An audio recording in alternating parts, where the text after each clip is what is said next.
Hello, स्वागत है आप सबों का मेरे YouTube चैनल पे। तो अभी तक हम लोगों ने इलेक्ट्रोस्टैटिक में electric field, electrostatic force, electric potential के बारे में जान लिया है। अब क्या है, एक नेक्स्ट टॉपिक जो बहुत इंपॉर्टेंट सा टॉपिक है, उसका नाम है डाइलेक्ट्रिक एंड पोलराइजेशन। अब ये डाइलेक्ट्रिक एंड पोलराइजेशन क्या होता है, इसको हम लोग डिस्कस करेंगे डिटेल से। तो बेसिकली जो डाइलेक्ट्रिक होता है वो क्या है, आपका एक नॉन कंडक्टिंग मटेरियल है। क्या है? Non conducting material. और ये नॉन कंडक्टिंग मटेरियल क्या है, जो हीट और इलेक्ट्रिसिटी कंडक्ट नहीं कर सकता है। जो हीट और इलेक्ट्रिसिटी कंडक्ट नहीं कर सकता उसी को क्या कहते हैं, नॉन कंडक्टिंग मटेरियल। और ये जो आपका डाइलेक्ट्रिक है ये एक नॉन कंडक्टिंग मटेरियल है। और इस नॉन कंडक्टिंग मटेरियल में आता है जैसे आपका मिका है, एबोनॉइट रॉड है, ग्लास रॉड है, ये सब क्या नॉन कंडक्टिंग मटेरियल है, इसलिए इसको क्या कहते हैं हम लोग, एबोनॉइट रॉड कहते हैं, है कि नहीं।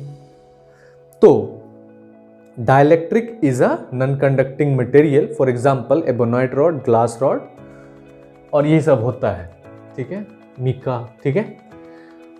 अब क्या है कि ये जो नॉन कंडक्टिंग मटेरियल है डाइलेक्ट्रिक, इसमें क्या होता है, फ्री इलेक्ट्रॉन्स नहीं होते हैं, ठीक है, फ्री इलेक्ट्रॉन्स नहीं होते हैं। और फ्री इलेक्ट्रॉन्स ना होने के कारण, जो फ्री इलेक्ट्रॉन्स है वो ना होने के कारण ही क्या होता है, तो फ्री इलेक्ट्रॉन्स नहीं होने के कारण ही क्या होता है, वो इंसुलेटर है, कंडक्ट नहीं कर पाता है। और ये जो फ्री इलेक्ट्रॉन्स है वो बॉन्डेड होता है किससे, एटम्स से। किससे बॉन्डेड होता है, एटम से। तो बेसिकली क्या होता है, सपोज दैट आपका क्या है, एक डाइलेक्ट्रिक है, सपोज दैट कि ये एक आपका क्या है, एक डाइलेक्ट्रिक है, डाइलेक्ट्रिक है। अब इस डाइलेक्ट्रिक में क्या है कि जो डाइलेक्ट्रिक होता है आपका, उस डाइलेक्ट्रिक में बेसिकली बना होता है क्या, डाइलेक्ट्रिक एक नॉन कंडक्टिंग मटेरियल है। ये क्या आपका, तो एक डाइलेक्ट्रिक है, इस डाइलेक्ट्रिक क्या है, एक नॉन कंडक्टिंग मटेरियल है। और इस नॉन कंडक्टिंग मटेरियल, जो ये डाइलेक्ट्रिक है, नॉन कंडक्टिंग मटेरियल, इसमें क्या होता है, अगर इलेक्ट्रिक फील्ड नहीं हो, इलेक्ट्रिक फील्ड नहीं हो तो इसके अंदर जो चार्जेस होते हैं वो किसी तरह से इस तरह से अलाइन रहता है, ठीक है, इस तरह से अलाइन रहता है, इस तरह से ये अलाइन रहता है, ठीक है। जिसमें आपके जैसे ये प्लस है तो इस साइड में माइनस होगा, फिर ये क्या है आपका, प्लस है, ये माइनस है, इस तरह से ये प्लस है, ये माइनस है, ये इस तरह से प्लस है, ये माइनस है। तो इसमें क्या है कि जो आपका डाइलेक्ट्रिक होता है वो एक क्या है, एक नॉन कंडक्टिंग मटेरियल है, इसमें फ्री इलेक्ट्रॉन बॉन्डेड होता है इलेक्ट्रॉन से। और जब इलेक्ट्रिक फील्ड जीरो होता है, जब इलेक्ट्रिक फील्ड इसमें जीरो होता है तो ये जो है डाइलेक्ट्रिक के अंदर जो मॉलिक्यूल्स है, पॉजिटिव और नेगेटिव चार्ज, ये इधर उधर क्या होता है, इधर उधर रेंडमली डिस्ट्रीब्यूटेड होता है, ठीक है। अब क्या है कि जो आपका ये डाइलेक्ट्रिक होता है, बेसिकली डाइलेक्ट्रिक जो होता है वो होता है नॉन कंडक्टिंग मटेरियल, ठीक है, एज ए इंसुलेटर काम करता है। और ये डाइलेक्ट्रिक मटेरियल बनाता है आपका दो मॉलिक्यूल से, एक होता है डाइलेक्ट्रिक बना होता है पोलर मॉलिक्यूल से, यही डाइलेक्ट्रिक बना होता है किससे, तो आपका एक बना होता है पोलर मॉलिक्यूल से, किससे बना होता है, पोलर मॉलिक्यूल्स से। और पोलर मॉलिक्यूल्स में बेसिकली क्या होता है आपका कि जो उसका सेंटर ऑफ पॉजिटिव और नेगेटिव चार्ज जो है वो सेपरेट होता है डिस्टेंस 2a से। तो कोई भी एक एटम है, उस एटम के अंदर अगर पॉजिटिव चार्ज और नेगेटिव चार्ज है तो उसके बीच का जो डिस्टेंस है, मतलब ये अगर पॉजिटिव चार्ज है, ये नेगेटिव चार्ज है, तो उसके बीच का डिस्टेंस जो है वो 2a होगा। अब इसमें चूंकि क्या है, डिस्टेंस हो जाता है, एक एटम्स में पॉजिटिव और नेगेटिव चार्ज का जो सेंटर होता है वो क्या होता है, एक दूसरे पे अलाइन नहीं करता है, वो सेपरेट होता है डिस्टेंस 2a से। इसलिए इसमें क्या होता है, आपका इलेक्ट्रिक डाइपोल मोमेंट हो जाता है जो नेगेटिव चार्ज से पॉजिटिव चार्ज की तरह होता है, जिसको P कहते हैं, जो आपने पढ़ चुका है Q × 2a। तो इलेक्ट्रिक डाइपोल मोमेंट होता है इसमें, ठीक है। तो इसलिए जो पोलर मॉलिक्यूल्स होता है उसमें centre of positive charge and negative charge is separated by distance 2a, due to which this polar molecules has a permanent dipole moment that is P = Q × 2a। और इसका एग्जाम्पल आपका क्या है, H2O जिसको water कहते हैं, और HCl जिसको हाइड्रोक्लोरिक एसिड कहते हैं। तो जो H2O और HCl मॉलिक्यूल्स होता है, इसमें आपका क्या होता है, ये पोलर मॉलिक्यूल्स है, और इसमें सेंटर ऑफ पॉजिटिव चार्ज और निगेटिव चार्ज एक दूसरे से सेपरेटेड है डिस्टेंस 2a से। इसलिए इसमें होता है इलेक्ट्रिक डाइपोल मोमेंट, जिसको हम लोग P से रिप्रेजेंट करते हैं, और इसी इलेक्ट्रिक डाइपोल मोमेंट के कारण जो है इसमें क्या होता है, परमानेंट डाइपोल मोमेंट होता है। और ये जो डाइलेक्ट्रिक है, इसमें ये कंसेप्ट है। ठीक है, आई बात समझ में, यहां तक क्लियर है हम लोग।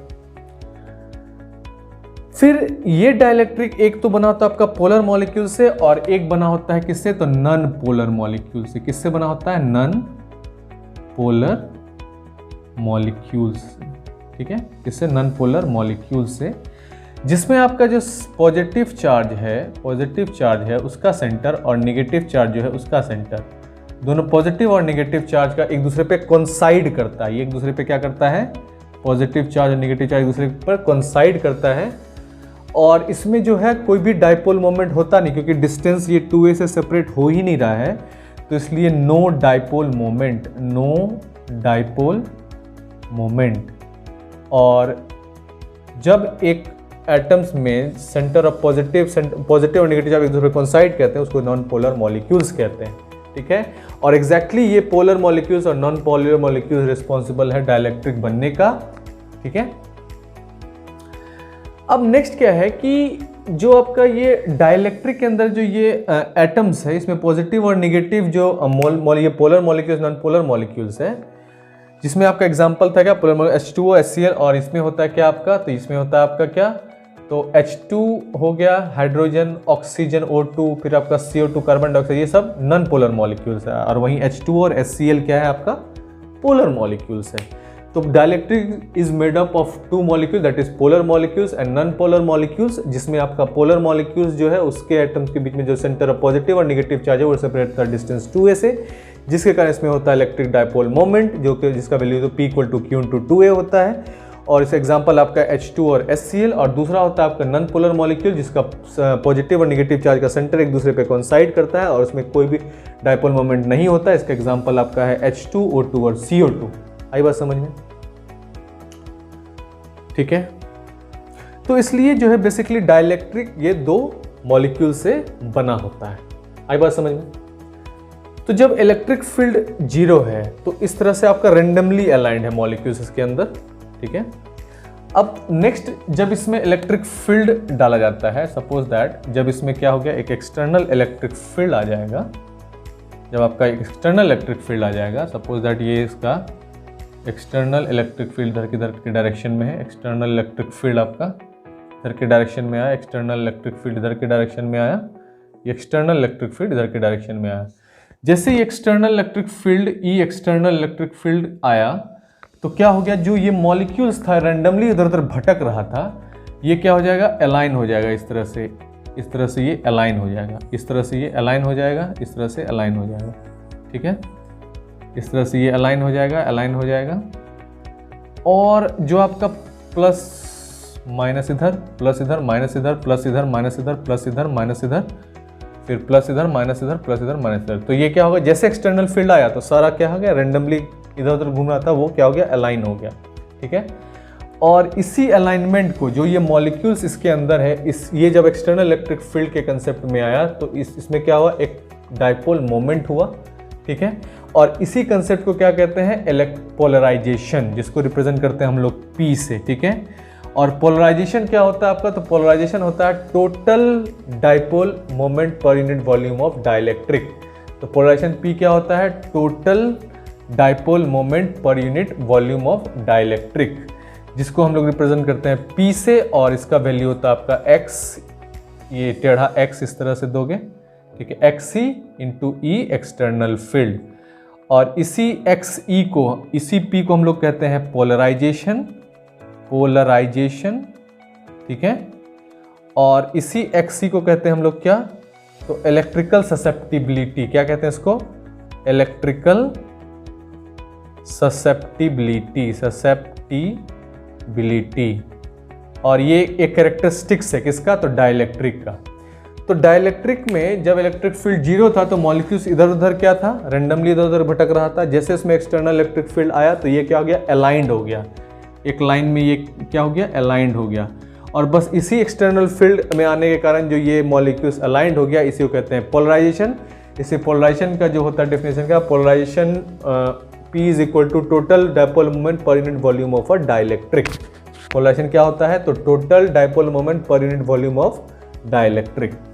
तो ये है कंसेप्ट आपका क्या, डाइलेक्ट्रिक और पोलराइजेशन का कंसेप्ट, जिसमें आपका उसको रिप्रेजेंट करता है P से। ये होता है Xe इंटू ई एक्सटर्नल फील्ड, ई एक्सटर्नल फील्ड है, और Xe उसको कहते हैं इलेक्ट्रिकल ससेप्टिबिलिटी, जो कि कैरेक्टरिस्टिक्स होता है डाइलेक्ट्रिक का।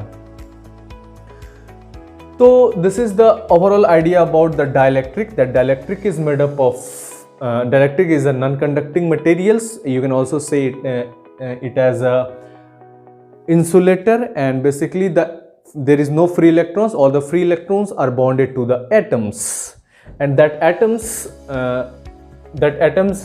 does not allow free electrons to flow through the material.